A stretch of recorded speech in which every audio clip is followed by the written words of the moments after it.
Bonsoir à toutes et à tous et merci de rester fidèles au programme du soir. C'est nous votre bienvenue si vous nous rejoignez dans ce programme du soir avec le décryptage pour commencer justement ce programme. Et c'est avec notre éditorialiste Mamadi Diouf. Bonsoir Mamadi Diouf et bienvenue. Merci, bonsoir Guillaume. Avec vous aujourd'hui, nous parlons de la République démocratique du Congo avec cette interrogation. À qui profite le projet de révision constitutionnelle? Le président congolais Félix Antoine Tshisekedi avait annoncé son intention de procéder à une révision de la Constitution.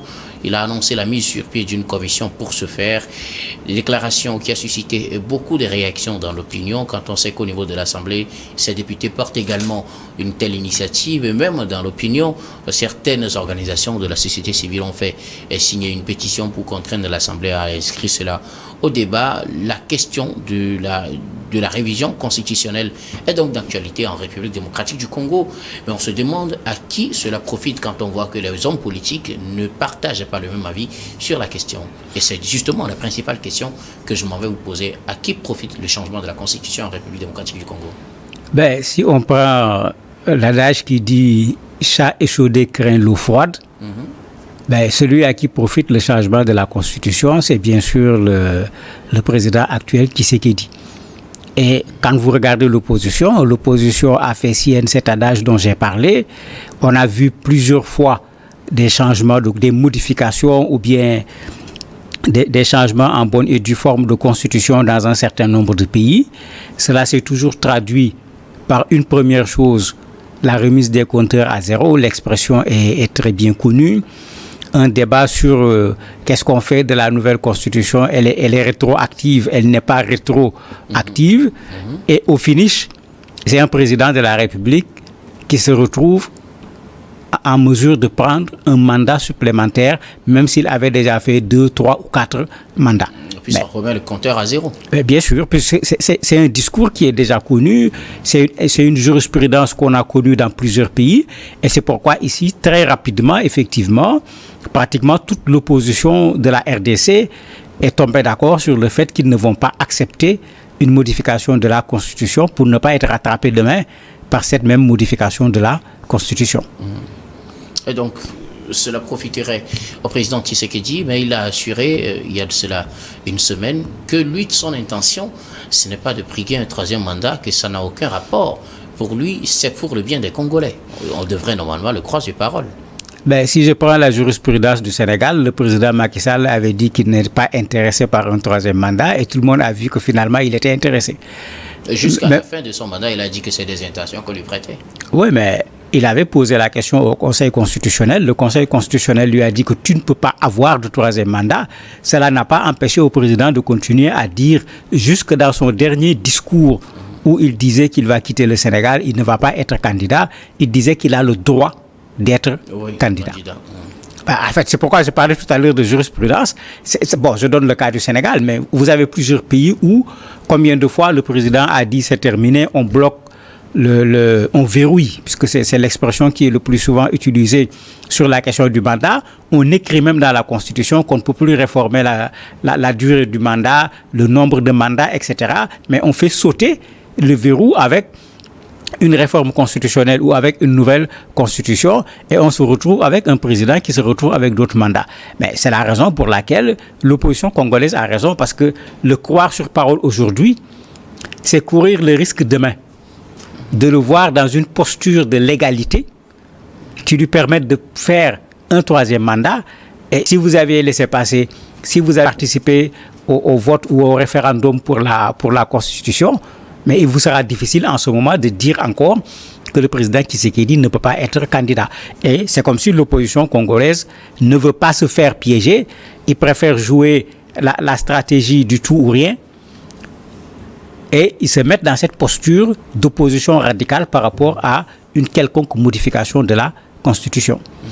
Alors, selon les interprétations de la Constitution congolaise, Félix Tshisekedi, le président congolais, a annoncé qu'on veut les obliger à céder une partie de leur souveraineté à des États voisins pour des questions de paix et que c'est une disposition contenue dans la nouvelle constitution qui est en vigueur en République démocratique du Congo, et lui, en tant que président et garant de l'unité du Congo, a l'obligation de veiller à ce que cela ne se fasse pas. Et cela passe, selon lui, par un changement de la Constitution. Il a, entre autres arguments, la lourdeur dans les démarches administratives au niveau de l'État, des dispositions donc il faut revoir, selon lui, pour permettre au Congo de vivre bien, de pouvoir peut-être faire face à la crise qu'il vit. Donc pour lui, c'est des arguments, mais ces arguments sont mal reçus au niveau de l'opposition. Qu'est-ce qui explique cela?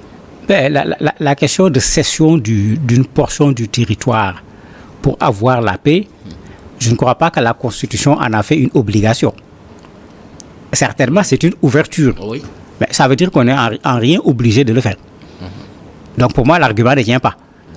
Sauf si lui, il veut le faire, l'argument ne tient pas parce qu'une constitution ne dit pas donner telle portion de territoire pour qu'on puisse avoir la paix. La constitution peut l'envisager et généralement dans les négociations de paix, quand il y a des guerres, c'est ce qui se passe.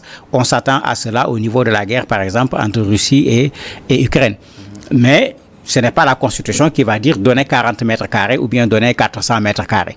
C'est une ouverture qui est là. Mais ça veut dire qu'en tant que président de la République, s'il prend ses responsabilités, mais aucune portion du territoire congolais ne sera cédée à aucun pays, même sans un changement de la constitution. Il a peur de quoi, de ce point de vue-là?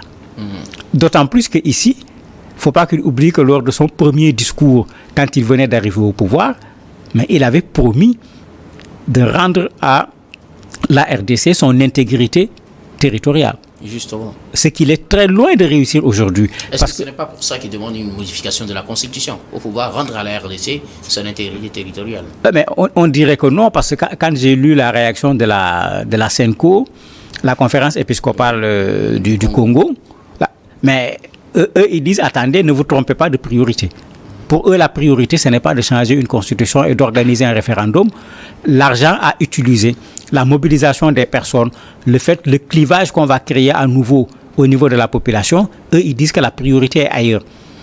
Dans le ailleurs, il y a d'abord la question de la sécurité qu'il faut régler.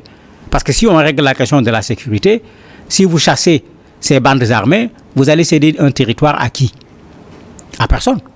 C'est si vous êtes incapable de chasser ces bandes armées qu'éventuellement vous allez céder des territoires. Et la réponse, elle est pertinente. Il avait fait la proposition lors de son premier mandat, quand il faisait son discours d'investiture, il avait fait des propositions extrêmement fortes. Malheureusement, aujourd'hui, la RDC a perdu plus de territoire que quand il faisait son discours d'investiture, quand il venait d'arriver.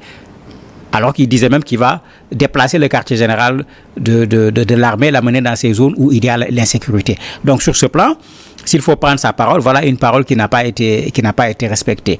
La CEMCO sort un autre argument que je trouve également intéressant. Il dit que tous les Congolais sont pratiquement dans la difficulté. Donc la priorité, c'est de s'occuper des enseignants, des policiers, parce qu'ils ont cité un certain nombre de corps, et il y a des grèves qui se multiplient à cause des conditions sociales qui sont extrêmement difficiles au niveau de la RDC. En ce moment, est-ce que c'est le moment d'organiser des élections pour une population qui atteint 100 millions? Ces élections coûteront combien? Mais moi, je partage l'avis de la CEMCO qui dit que la priorité se trouve ailleurs, mais pas au niveau du changement de la Constitution. Mais quand vous regardez dans l'opposition, pratiquement, les arguments qui sont développés ne sont pas loin de cela. Bon, si on dit que cela, c'est de l'opposition, la CEMCO, c'est l'Église.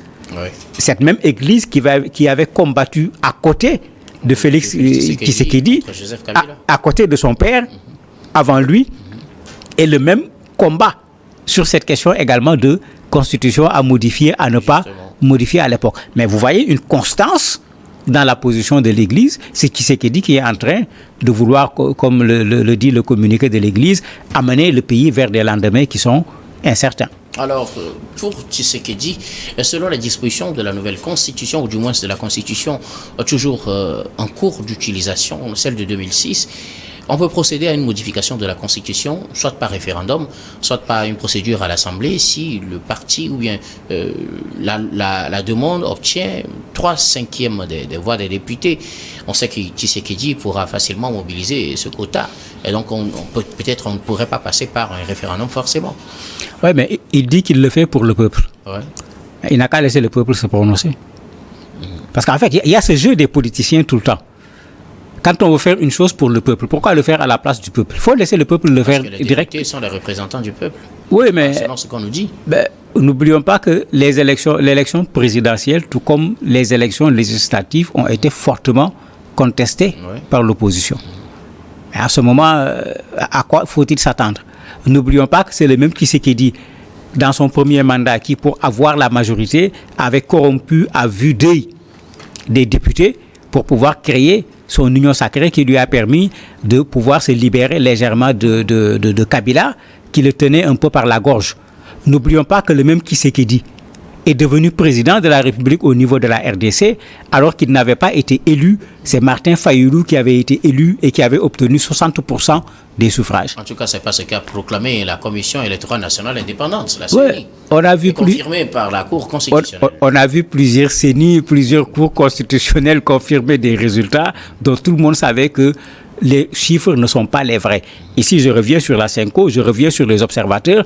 Tous ceux qui étaient sur place ont dit exactement la même chose. C'est Martin Fayoulou qui a gagné les élections. Et on a vu ce qui s'est passé après, puisque c'est Kabila qui l'a mis en place. Puisque c'est de cela qu'il s'agit. On a vu comment Kabila l'a tenu pendant un temps à travers la majorité qu'il avait au niveau de l'Assemblée qui ne lui permettait pas de travailler. Donc, il a dû passer par la corruption, parce que c'est ça. Les dossiers sont là, les témoignages des uns et des autres. Mais ce Félix Tshisekedi, quand il parle, vous voyez bien qu'il recrée ce problème éternel en Afrique.